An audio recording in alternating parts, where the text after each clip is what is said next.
Today we're going to be looking at the third lesson in our introductory unit on the foundational ideas of government. This is topic 1.3, the Constitution.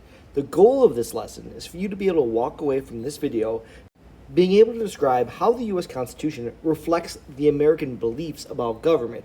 Or in other words, what do Americans believe about government power? Where it comes from, how it can be used, what are the justifications for having a government in the first place? As always, you should be following along using the fill-in-the-blank note sheet that's going to be assigned with this video on the Google Classroom. But first, let's do some review about American beliefs about government as laid out in the Declaration of Independence, as we saw in our last notes.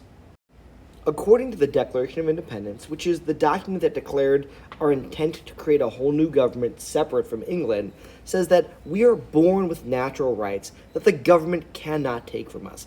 This is exemplified by a quote from another founding father, Benjamin Franklin. He didn't write the Declaration of Independence, but he definitely influenced it. He's quoted as saying, "Freedom is not a gift bestowed upon us by other men, but a right that belongs to us by the laws of God and nature." In other words, our natural rights don't come from being given it by a government of people. Instead, we are born with these natural rights, and because we're born with them, no government, no person should be allowed to violate those rights. The founding fathers of our government believed this is the reason we have government in the first place, to protect those rights, to make sure that no one, no individual, and also no government can violate those natural rights that we're born with. This is important. You must understand this, as this gets at the very core of why we created the complicated government system that we have. Hopefully you remember from the previous lesson that those rights as laid out in the Declaration of Independence are the right to life, liberty, and pursuit of happiness. Now, putting those in other words, our natural rights are the right to be alive, the right to not be unreasonably forced to do things, and the right to do things that make us happy. So, life, the right to be alive, liberty, the right to not be unreasonably forced to do things, and pursuit of happiness, the right to try to do things that make us happy, as long as, of course, it does not interfere with the rights of others. The founders also had a very negative view overall of human nature, believing that left to our own devices, people are going to fight each other, take from each other, and violate each other's natural rights. So that is why the founders said we need a government, and that government needs to be strong enough to protect us from each other, but also has ways to protect us from the government itself from getting too abusive. So this is that balancing act the founders are trying to create, a government strong enough to protect our natural rights from each other, but also a government that's set up in such a way that it makes it difficult for that government to abuse us as well. After all, government power is a weapon. We are handing a weapon to the government, and we're asking them to use it to keep each other safe from violations of our natural rights. But we hand them a weapon, it can be used to protect us, or it can be used to hurt us. That's why we have these safeguards built into our Constitution to stop that from happening. The fourth key concept we learned about what Americans believe about government from the Declaration of Independence is that we, the people, get to make the rules about what the government does. So in essence, the power of government comes from us. We are in charge. The government serves us. We don't serve the government. And this is different from how governments were thought of previously, where you had a king, they ran the government, and everyone were servants of the king and government. In America, it's the other way around. We, the people, are in charge, and the government is our servant. So the President of the United States, he's not our boss. We are his boss. All right, let's get into some new material with the second key question here. How does the Constitution reflect these beliefs about government? In other words, how is the Constitution written in such a way that it reflects the ideas of the Declaration of Independence and puts those ideas into action? The first key principle, sometimes called a core value of our government system, is that of popular sovereignty. Popular sovereignty is the idea that the ultimate power of government comes from the people of the country. We, the people, are in charge. That's what popular sovereignty means. If you look at the image on this screen right now, you'll see Captain America at the edge of a very long plank, symbolizing the government. On the other side of that piece of wood, you see a bunch of people standing there with signs. If enough of them walk away, Captain America, aka the government, will plunge into the abyss.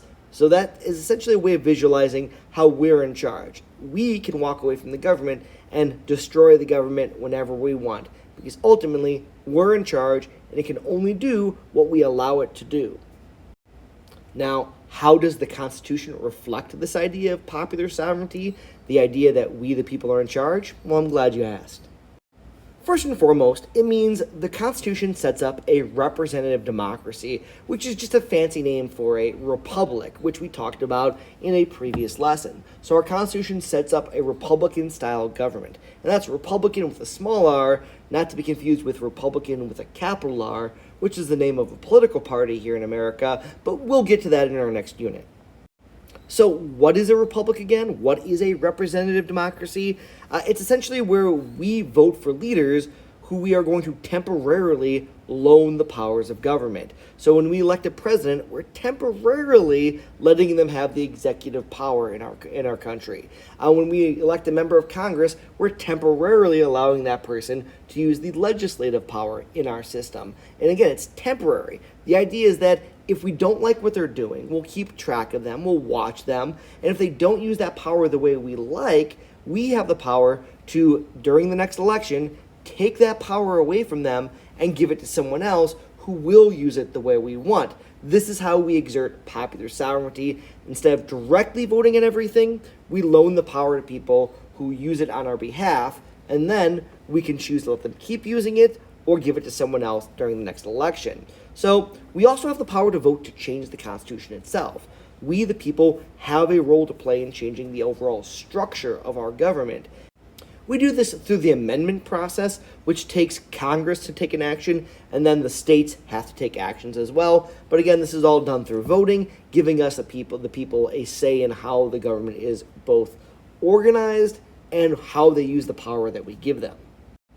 The second key principle or core value of our government reflected in the Constitution is that of limited government. So the definition of a limited government is quite simply what it sounds like. The government is not all powerful. It cannot do whatever it wants, whenever it wants to.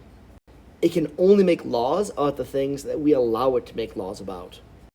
Okay, we know a core value of our system, or a key principle, is that governments are not all powerful. They're limited in what they're allowed to do. Let's take a look at how the Constitution reflects this idea.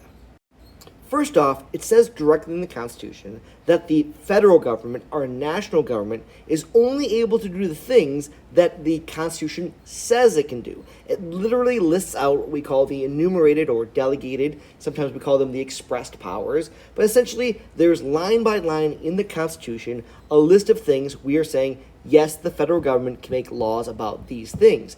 Each of these lines are called a clause, and if it's not in the Constitution, theoretically, the federal government is not allowed to make laws about those things. So let's take a look at some of these clauses to get a handle on what it looks like. Article 2 of the Constitution, which is the second part of the Constitution that describes what Congress has the power to make laws about, has what's called the Army Clause. It allows Congress to create an army. It literally says that Congress has the power to both create and maintain an army. And because it says that word for word in the Constitution, that means Congress has the power to do it. Likewise, the Constitution says that through the Postal Clause, Congress has the power to create laws and must create a post office and maintain that post office in our country. That is a requirement, but also a power Congress has. One of the most important clauses that we're going to be talking about repeatedly in this class at first doesn't seem like much. It's called the Commerce Clause.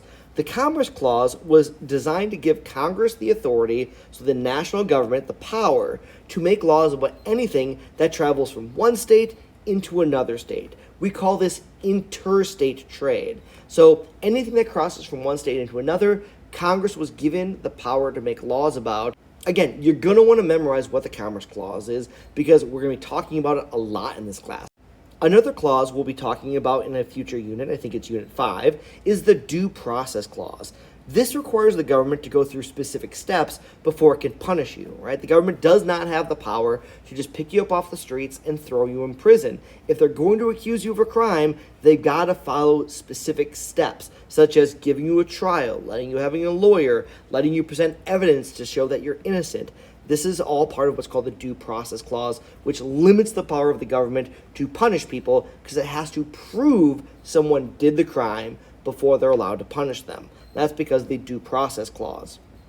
The Equal Protection Clause further limits the power of government by forbidding it from treating people differently. This has been used to justify the protections of rights of the LGBTQ plus community, as well as BIPOC communities, and other groups that have historically been discriminated against by our government. Another great example we're going to be going much more in depth to in Unit 5 is the Establishment Clause. This is a line in the Constitution that forbids the government from treating religions differently. Let's take a look at some examples of how this would work. On the left here, you see a statue of the Ten Commandments. This is a religious monument commemorating a religious document that's important to Abrahamic faiths. By Abrahamic faiths, hopefully you remember from world history, are religions like Judaism, Christianity, and Islam that all have some connection to the believed prophet Muhammad. Well, the Ten Commandments is a religious document. So if the federal government will allow Christians to place a Ten Commandments monument on the federal courthouse grounds, then, according to the Establishment Clause, they must also allow other religions to do the same thing. This was the argument of the Church of Satan, who argued that they should be allowed to donate their own statue commemorating the god they worship, which Christians would call the devil. So, if they're going to allow Christians to put this monument there, they must also allow Satanists to put a monument there. Otherwise, the government would be violating the Establishment Clause by allowing one religion to do something, but telling other religions they are not. The Establishment Clause says the federal government cannot play favorites with a religion. They must all be treated equally. So another example of this is in state houses across the country, it's pretty common to have Christmas trees put up. So, in response, the Church of Satan also demanded that they be allowed to put a monument up to their faith next to those Christmas trees. Otherwise, it would be showing favoritism to the Christian faith, which would be a violation of the Establishment Clause. Another great example of this was that public schools in Florida were allowing a Christian group to go in to elementary schools, young grades, kindergarten, first, second, that sort of thing, and gave out pages depicting scenes from the Christian Bible, coloring books, and other activity pages that are academically at grade level appropriate for kindergarten, first, second grade, but the content was based on religious teachings. Well, the Church of Satan said, if you allow Christians to do that, you must also allow us to do that, and began distributing coloring book pages and activities from the Satanic Children's Big Book of Activities, which I assure you is a real thing. If you want, you can pause, Google, and find pages from this, but it shows you what they were distributing in response to what Christians distributing their pages in public schools. Again, the public school could have said no to the Christian group, and that would have meant they could say no to the Satanic group. But if you say yes to Christians, you must also say yes to all other religious groups who want to do the same thing. Otherwise, it's a violation of the Establishment Clause. That's a big no-no. The government is limited in its power. It cannot play favorites with religion. Another limitation on government power comes from the Free Exercise Clause. This is a sentence fragment, just part of a sentence in the Constitution that says the federal government cannot punish you for your religious beliefs. All right, we have given you examples of some things the government is allowed to do and some things where the government is strictly forbidden from acting, thus further limiting the powers of government. Now, limited government is directly connected to another vocabulary term, the concept of rule of law, which means no one, not even the government, is allowed to break the laws. As powerful as a lot of people like to think the president is, limited government and rule of law means that not even the president is allowed to break the laws, and if they do, the president will be held accountable just like any other citizen. At least that's the way it used to be. Recently, in the summer of 2024, the Supreme Court of the United States, which is what SCOTUS stands for, had to make a decision. And in one court case, they ruled that presidents have, quote, absolute immunity, end quote, against being charged with any crime committed while using the powers given to the president. This has drastically increased the powers of president, as now they will not be held criminally responsible for anything they do, as long as the action is a legitimate use of government power as granted to the president in the Constitution.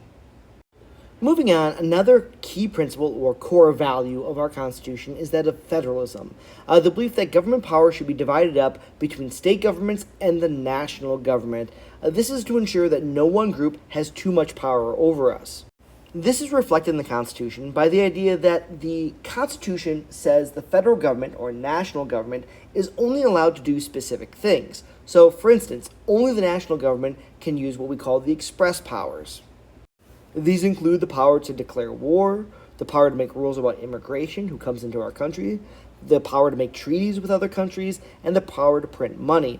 It is expressed word for word in the Constitution that the federal government can do these things, which is why they can make laws about them and the states cannot, because we've delegated or given that power to the national government. However, there are many things that the national government is not allowed to do. Only the state governments are allowed to make certain types of laws. We call these the reserved powers, as they are reserved to the states. When the states created the Constitution, they kept the power to make these types of laws for themselves. As you can see, this is a much longer list that more directly impacts your life. So, the states have the reserved power to make rules about education, issue driver's licenses, decide who can get married, requirements for voting, speed limits, build local roads, and make laws about what can be sold only within that state, or things that don't get traded into another state. If you compare this to the list of things that are expressly given to the federal government, you can see that states actually have much more of an influence over your life than the types of things the federal government is allowed to make laws about. This was very intentional, and we'll talk about that a little bit later. Now, the Constitution also gives some powers that can be shared by both the national government and the state governments. We call these the concurrent powers because both are allowed to use them at the same time. Examples of this would be create and collect taxes. You look at your paycheck stub if you have a job. There's a federal income tax and there's a state income tax because both the national government and the state government has the power to create and collect taxes. Both can borrow money if they don't want to raise taxes to pay for something. They can take out a loan. They both have the power to create and enforce criminal laws, and they both have the power to create court systems. That's why murder is both a state crime and a federal crime. If you get charged with the federal crime, you'll be put on trial in federal courts. If you get charged with the state crime, you get put on trial in state courts. This diagram gives a much more thorough breakdown of the various things that are delegated to the national government and things that are reserved to the states and those they can do concurrently. So if you look at the left side of the screen, you can see these are the powers that are delegated to the national government. We also call these the expressed powers or the enumerated powers. Only the national government can do these things. Only they can declare war. Only they can make laws that create and maintain the armed forces, establish foreign policy that's dealing with other countries, regulate interstate trade and foreign trade, that's basically making laws about things that cross from one state into another, or go from America to another country, or from another country into America. Only the national government can make copyrights and patents. Only the federal government can create a post office, and only the federal government can coin money, determine what the money is, how much there is. On the right side of the screen, or in the red circle, you see the powers that the states reserve to themselves. Only the states can make laws establishing local governments. We'll talk about that at the end of the semester. Only they can establish and maintain schools. Only they can regulate trade within the state. That is, things bought and sold that do not cross out of the state boundaries. Only they can conduct elections, and they are in charge of providing public safety. That's why most police forces are local, like the Cudahy Police Department or the Milwaukee Sheriff Department or the State Patrol. Now, they both do share powers. In the middle, where the red and blue circles overlap, this is where we call the concurrent powers. Both can raise taxes, provide for public welfare, create criminal justice, borrow money, create banks, and build roads. So they share those powers concurrently.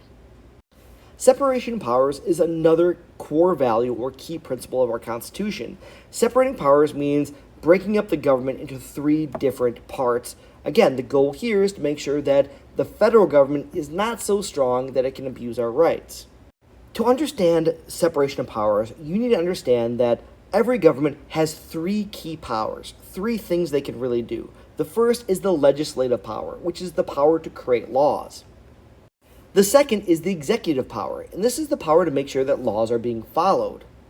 The third power is the judicial power. the power to make judgments about whether or not a law was broken and what the law means in the first place. So all governments, regardless of what type of government it is, does these three things. They write laws, they enforce laws, and make judgments about laws. This is reflected in our Constitution because the Constitution sets out in the first three articles what the three different branches or parts of our government will be. Furthermore, it dictates that you cannot be in more than one of these branches at a time, so that you can only use one of the three powers at a time. Again, this is about making sure that no one gets too much power to violate our rights. So the Constitution in Article 1 grants Congress the legislative power. Again, that's the power to write laws. Article 2 gives the President the executive power, the power to enforce and carry out the laws created by Congress. Article 3 gives the judicial power, the power to judge laws, to the courts. They decide not just guilt and innocence of whether or not someone broke a law, but they also judge the laws to make sure that they themselves are not violating the Constitution. As in, this law passed by Congress, was it a law that they legally had the right to pass? Remember, Congress can't make whatever law they want. They can only make laws that are related to the enumerated or delegated expressed powers in the Constitution. By dividing up the government power into these three parts and then giving each type of power to a different group, it makes it much harder for the power of government to be used against us. At least that's the theory. Now, the founders were also pretty paranoid that the government would still find a way to abuse our natural rights, and this is where the core value or the key principle of checks and balances come into play. Checks and balances basically means you give each branch of government the ability to stop the others from being abusive with their powers. So in other words, each branch is given the ability to keep the others in line. One example of this is that while Congress has the legislative power, they can write the laws, the president, who has executive power, still has the veto power. This means he can reject any law passed by Congress and say, I'm not going to sign it. And this way, the president can make sure that Congress isn't passing laws that he feels are abusive to our rights. Another example is the president can create treaties with other countries, but Congress has to approve that treaty to make sure that the deal the president cut with another country isn't going to be a bad deal for the American people. The courts get to declare actions unconstitutional, but the president and Congress get to pick those judges. So essentially, this is how Congress can make sure that the president and Congress isn't going beyond the scope of their authority in the Constitution. Now, unconstitutional is just a fancy word that means it violates the Constitution and can't be enforced, because after all, the government is limited to only being able to do what the Constitution says it can do. This chart is a nice way to visualize the control each branch has over each other. Again, the idea is it's like a tug of war. Each branch has the ability to check or stop another branch from gaining power the Constitution doesn't say it should have, and balance it back out. That's why we call it checks and balances.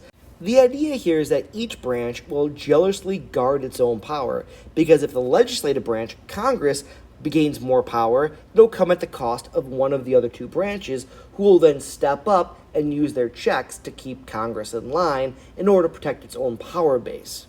The founders believed this tug of war would keep the government in line so that no one branch would violate the Constitution in a way that would drastically hurt our rights, because the other branches would step in to stop them. For instance, in 2021, President Trump was accused by members of the House of trying to overthrow the election of Joe Biden, and was thus impeached and accused of a serious crime against the Constitution, as he was not allowed to interfere with the swearing in of the next president. He was put on trial in the Senate, which ultimately did not convict him, but the idea here was trying to hold him accountable for what the House accused him of doing. Now, you're also seeing examples of this. So, for instance, as I'm recording this in 2025, members of the House are accusing members of the Supreme Court of being biased or not doing their jobs properly, and are using their powers to investigate and are calling for the impeachment of members of the Supreme Court in order to hold them accountable. More on this when we get to those two units on both the presidency and then the unit on the courts that follow that. Alright, as always, I like to end with you going back, rewriting what today's goal was. If you don't remember, you can rewind the video. It's right in the very beginning of the video. Scroll up to the top of your worksheet. It's listed right there. Then I want you to go through and write 3 facts from the notes that help you understand today's goal. In other words, what are 3 things you learned that can show that you can now describe how the Constitution reflects our beliefs about government? Once you've written those out, everyone should have at least one question in mind if you're paying attention. I want you to write that question down and I will respond to it on your worksheet. I do this because I want you actively thinking about this material, not just passively writing things down, filling in blanks, but actually thinking about what I'm talking about here, thinking for yourself, having a question so that I can help you further understand this. This is about showing intellectual curiosity, and I know each one of you out there watching this is curious about the world, so let me help you understand it a little bit better. All right, I'll see you in class the next time we're together, and we can further discuss any questions you have. Have a great day.